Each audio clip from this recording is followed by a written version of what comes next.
ಪದ್ಮಶ್ರೀ ಹೆಂಗೆ ಕೊಡ್ತಾರೆ ಅದು ನಮ್ಗೆ ಗೊತ್ತಿಲ್ಲಾಗಿತ್ತು. ಇವತ್ತು ನನಗೆ ಅನ್ಎಕ್ಸ್ಪೆಕ್ಟೆಡ್ 6:30 ಗಂಟೆಗೆ ನನಗೆ ಒಬ್ಬರು ಫೋನ್ ಮಾಡಿದರು, ಟಿ ವಿಯಲ್ಲಿ ಬರ್ತಾ ಇದೆ ಅಂತ. ಆಗ ಗೊತ್ತಾಯಿತು. ನಾನೇನು ಯಾವ ಅರ್ಜಿನೂ ಹಾಕಿಲ್ಲ, ಯಾವುದು ಇದು ಮಾಡಿಲ್ಲ. ಸರ್, ಹೆಂಗೆ ಅನ್ನಿಸ್ತಾ ಇದೆ? ಈಗ 40 ವರ್ಷಗಳ ಕಾಲ ಸುದೀರ್ಘ ಸೇವೆಯನ್ನು ತಾವು KLEಯಲ್ಲಿ ಮಾಡಿದ್ರೆ, ಏನು ಈ ಪ್ರಶಸ್ತಿಯನ್ನು ಯಾವಾಗೋ ಸಿಗಬೇಕಾಗಿತ್ತು, ತಮಗೆ ಲೇಟ್ ಆಯ್ತು ಅಂತೀರಾ ಅಥವಾ ಏನಿಲ್ಲ? ನಾ ಯಾವ ಪ್ರಶಸ್ತಿ ಸಲುವಾಗಿ ನನಗೆ ಕೆಲಸ ಮಾಡೇ ಇಲ್ಲ, ಮಾಡೋ ಪ್ರಶ್ನೆ ಇಲ್ಲ. ನನಗೆ ಸಮಾಧಾನ, ಕೆಲಸ ಮಾಡೋದೊಂದು ಸಮಾಧಾನ ಅದ. ಆ ದೃಷ್ಟಿ 42 ವರ್ಷ ಸತತವಾಗಿ ಈ ಶಿಕ್ಷಣ ಸಂಸ್ಥೆಯನ್ನು ಬೆಳೆಸಲಿಕ್ಕೆ, ರೈತರ ಹಣಕಾಸಿನ ವ್ಯವಸ್ಥೆ ಚಲೋ ಆಗಬೇಕಂತ ತಿಳ್ಕೊಂಡು 42 ವರ್ಷ ನಾನು ಕೆಲಸ ಮಾಡಿದ್ದೀನಿ. ಅದನ್ನು ಇವತ್ತು ಗುರುತಿಸಿದ್ದಾರೆ. ಗುರುತಿಸಿ ಕೊಟ್ಟದ್ದು ನನಗೂ ಮಾನ್ಯ ರಾಷ್ಟ್ರಪತಿಗಳು ಮತ್ತು ದೇಶದ ಕೇಂದ್ರದ ಎಲ್ಲ ಮುಖಂಡರಿಗೆ ನಾನು ಆಭಾರಿ ಇದ್ದೀನಿ.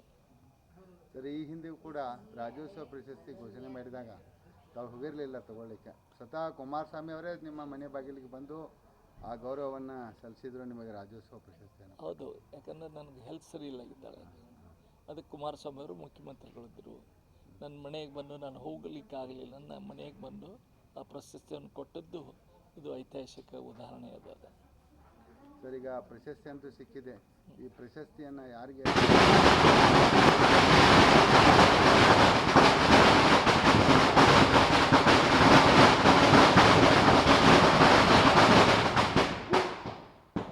ಪ್ರಶಸ್ತಿ ನನ್ನ ಎಲ್ಲ KLE ಸೊಸೈಟಿಯ ಸಮೂಹ, ಅಲ್ಲಿ ಕೆಲಸ ಮಾಡೋರು, ಆಡಳಿತ ಮಾಡಿದವರು, ಅವ್ರಿಗೆ ಶ್ರೇಯಸ್ಸು ಹೋಗ್ತದೆ. ಅದ್ರ ಜೊತೆಗೆ ನನಗೆ ಯಾವಾಗಲೂ ನನ್ನ ಬೆನ್ನಲ್ಲಿ ನಿಂತಿರೋ ರೈತ ಸಮೂಹದವರು, ಅವ್ರಿಗೆ ಹೋಗ್ತದೆ ಅಂತ ನಾನು ಹೇಳ್ತೀನಿ. ಸರ್, ಈಗ ಕೇಂದ್ರ ಸರ್ಕಾರ ತಮಗೆ ಪದ್ಮಶ್ರೀ ಪ್ರಶಸ್ತಿ, ರಾಜಕೀಯವಾಗಿಯೂ ತಮಗೆ ಸ್ಥಾನಮಾನ ಸಿಗಬೇಕಾಗಿತ್ತು. ಆ ವಿಚಾರದಲ್ಲಿ ಏನು ಹೇಳಿಕ್ಕೆ ಬಯಸ್ತೀರಾ? ನಿಮ್ಮ ಅಭಿಮಾನಿಗಳ ಆಸೆ, ನಿಮಗೆ ಆಸೆ ಇಲ್ಲ, ನಿಮ್ಮ ಅಭಿಮಾನಿಗಳಿಗೆ ಒಂದು ಆಸೆ ಇದೆ, ರಾಜಕೀಯವಾಗಿಯೂ ಕೂಡ ಸ್ಥಾನಮಾನ ಸಿಗಬೇಕು ಅಂತ. ಸ್ಥಾನಮಾನ ಇದೊಳ್ರಿ, ರಾಜಕೀಯದೊಳಗೆ ಏನದ, ಈಗಿನ ಪದ್ಧತಿ ರಾಜಕೀಯ ಒಳಗೆ ನಾವು ಅದರೊಳಗೆ ಹೊಂದಾಣಿಕೆ ಆಗೋದೇ ಇಲ್ಲ. ಯಾಕಂದ್ರೆ ತಮಗೆಲ್ಲ ಗೊತ್ತದ ರಾಜಕೀಯ ಎಷ್ಟು ಮಟ್ಟಿಗೆ ತಳಮಟ್ಟಿಗೆ ಬಂದದ. ಎಲ್ಲ ಪಕ್ಷ, ನನ್ನ ಪಕ್ಷ ಬರೀ ಭಾರತೀಯ ಜನತಾ ಪಕ್ಷ ಅಷ್ಟೇ ಅಲ್ಲ, ಅದಕ್ಕೆ ನಾವು ಈಗ ಹೊಂದಾಣಿಕೆ ಆಗೋದು ನಮಗೂ ಕಷ್ಟ ಅದ. ಅದಕ್ಕೆ ಜನರ ಸೇವೆ ಎಷ್ಟಾಗ್ತದೆ, ಸೇವೆ ಮಾಡ್ಕೋತ ನನ್ನ ಇಡೀ ಜೀವನ ಎಲ್ಲ ಕಳೆದು ಇದು ಮಾತ್ರ ಅಗದಿ 40 ವರ್ಷಗಳ ಕಾಲ ಸರ್ ಮನೆ ಬಿಟ್ಟು, ಅಂದರೆ ಕುಟುಂಬಕ್ಕೆ ಟೈಮ್ ಕೊಡಲಾಗೆ ಸಂಸ್ಥೆ ಕೊಟ್ಟರೆ, ಆ ಮೂಲಕ ಉತ್ತರ ಕರ್ನಾಟಕದಲ್ಲಿ ಏನು ಶಿಕ್ಷಣದಿಂದ ವಂಚಿತರಾಗಿದ್ರು ಅವ್ರಿಗೆಲ್ಲರೂ ಕೂಡ ಶಿಕ್ಷಣ ಸಿಗುವಂಗೆ ಮಾಡಿದ್ರಿ. ಹೌದು, ಮತ್ತು ಮಾಡಿ ಅದಕ್ಕೆ ಇವತ್ತು ನನಗೆ ಭಾಳ ಖುಷಿ ಅದ. ರೈತರ ಮಕ್ಕಳು, ರೈತರ ಹೆಣ್ಮಕ್ಳು ಇವತ್ತು ಡಾಕ್ಟರ್ ಆಗಿದ್ದಾರೆ, ಡಾಕ್ಟರ್ ಆಗ್ತಾ ಇದ್ದಾರೆ, ಇಂಜಿನಿಯರ್ ಆಗಿದ್ದಾರೆ, ಇಂಜಿನಿಯರ್ ಆಗ್ತಾ ಇದ್ದಾರೆ. ಅಗದಿ ಒಬ್ಬ ಚಿಕಿತ್ತ ಅಗದಿ ಸಣ್ಣ ಕೂಲಿ ಮಾಡೋನ ಮಗಳು ಇವತ್ತು ಇಂಜಿನಿಯರಿಂಗ್ ಆಗಿದ್ದಾಳೆ.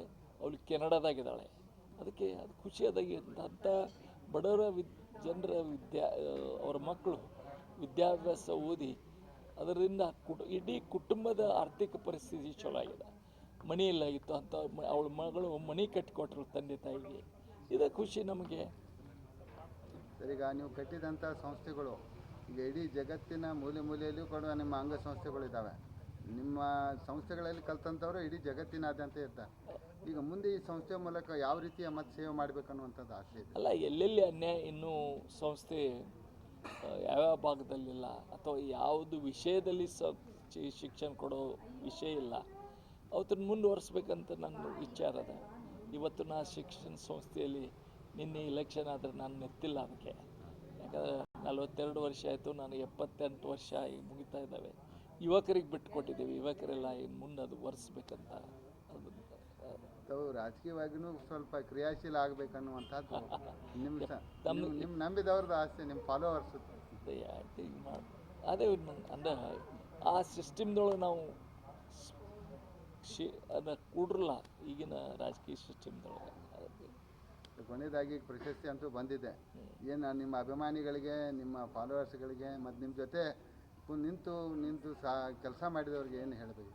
ಇಲ್ಲ, ಅವು ಇಷ್ಟೆಲ್ಲ ಕೊಟ್ಟದ್ದು ಬರೀ ನಾನು ವೈಯಕ್ತಿಕ ಅಲ್ಲ, ನನ್ನ ಹಿನ್ನೆಲೆ ಎಲ್ಲ ಜನರು, ಸಂಸ್ಥೆ KLE ಸೊಸೈಟಿ ಸಂಸ್ಥೆ ಜನರು ಇರ್ಬೋದು, ಕೆಲಸ ಮಾಡೋ ಕುಟುಂಬದವ್ರು ಇರ್ಬೋದು, ಅವ್ರಿಗೆಲ್ಲರಿಗೂ ಇದು ಅವ್ರಿಗೆ ಹೋಗ್ತದೆ, ನಾನು ಕಾರಣೀಭೂತ ಅಷ್ಟೇ.